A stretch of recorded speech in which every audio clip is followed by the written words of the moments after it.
It is the story that won't go away. It is the piece of toilet paper that is stuck on the bottom of Donald Trump's uh, um, loafers, if you will, or I guess his Florsheim shoes or whatever it is that he wears. I'm sure he doesn't do Florsheim. And for those of you who know that brand, enjoy the throwback to that. But he can't shake Epstein anywhere. And what's interesting is, in fact, at this independent event, there's a few former members of Congress there. I was talking with Reed Ribble, a former Republican member of Congress from Wisconsin, who's basically left the Republican Party. And he was speaking to some current members.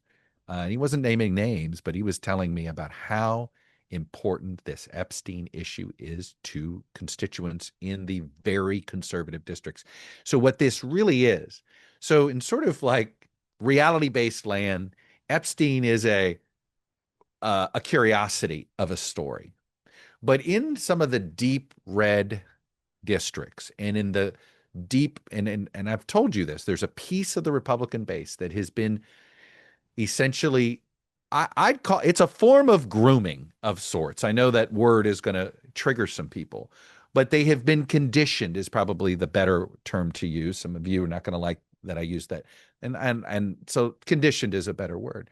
But these group of voters have been conditioned on the Epstein story that it was sort of the tip of the spear. It was sort of the way to prove that there has been a deep state, that there is this cabal of elites where the rules only apply to them and not to anybody else. And I've told you this before, the importance to these folks that believe in this conspiracy, right? This conspiracy of the elites, that there is a there to Epstein. And the idea that even Donald Trump can't tell these people that there's a there because with this group of voters, they're not his base. This is the piece of the base that belongs more to the movement than it does Donald Trump. And as we've learned, there's sort of two parts of MAGA. Half of it is Trump's, and they'll do whatever they say. And most of the elected Republicans, not all, but most of the elected Republicans believe there is more to fear from the Trump wing of MAGA than there is to fear, say, from the QAnon wing of MAGA. And that's really what this is. This is the QAnon wing. This is, why Mike Flynn is pushing back. He's sort of the unofficial pope of the remainder of QAnon, since there is no Q anymore. Maybe there never was a Q, or maybe it is Mike Flynn, right? I tease, or do I? Dun, dun, dun. But what Epstein sort of represents for these voters is sort of, truth. Are these lawmakers going to keep their word? It's like anything, right? Any elected official, if you get caught breaking sort of a core promise, voters are used to politicians lying all the time. And there's sort of there's almost like an acceptability of certain lies. I'm going to balance the budget. They're full of shit. They're not going to balance the budget. But as a voter, you'll weirdly accept that.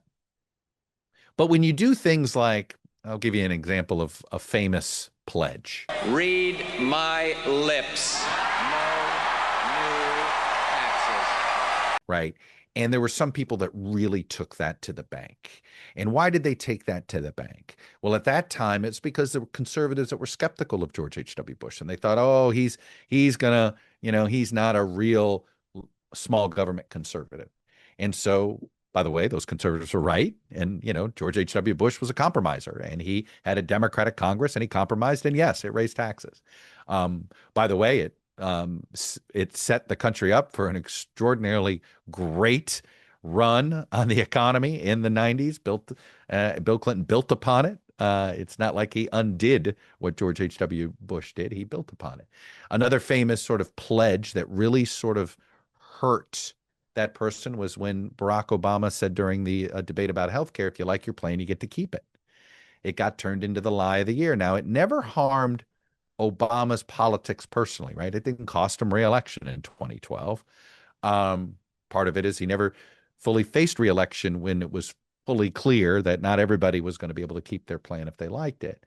But it did harm some Democrats. It was sort of one of those, and this is where I think the Epstein promise falls for this core group of voters.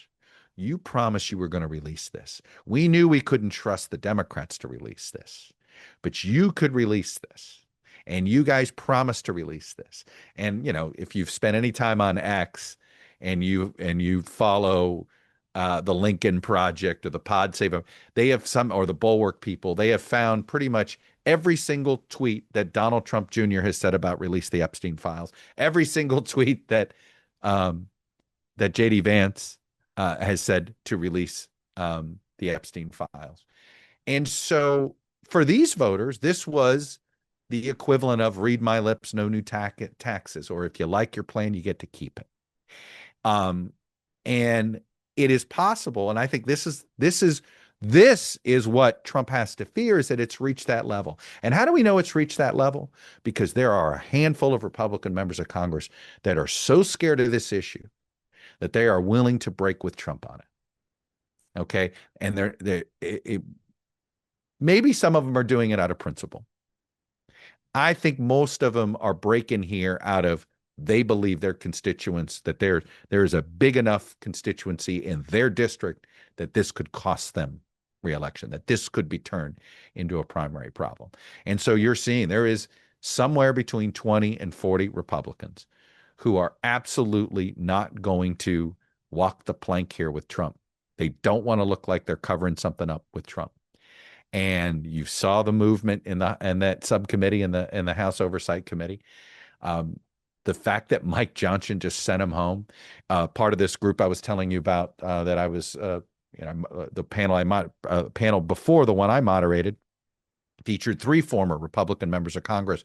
They did Joe Manchin did something as sort of a Democrat who's moved to the independents, and then they had sort of 3 Republican members of Congress. It was Reed Ribble, it was Ken Buck, former Republican from Colorado, and Mark Sanford, former Republican member of Congress from South Carolina. And it was Mark Sanford that said that he can't believe that he was remarking at how broken Congress is and how broken the House is, the fact that Speaker Johnson had to shut the place down for fear of members of Congress wanting to work their will. Like, he was appalled at simply, hey, you don't like it that there's 218 votes, and the fact that because it is not on partisan lines, it's on bipartisan lines, you're just shutting the House down. And in some ways, sort of the point he was making is that it actually is bringing more attention to the issue. And what he thought was an attempt to quell things actually probably made it worse with those 20 to 30 Republican House members who really believe this is an issue that moves their constituents.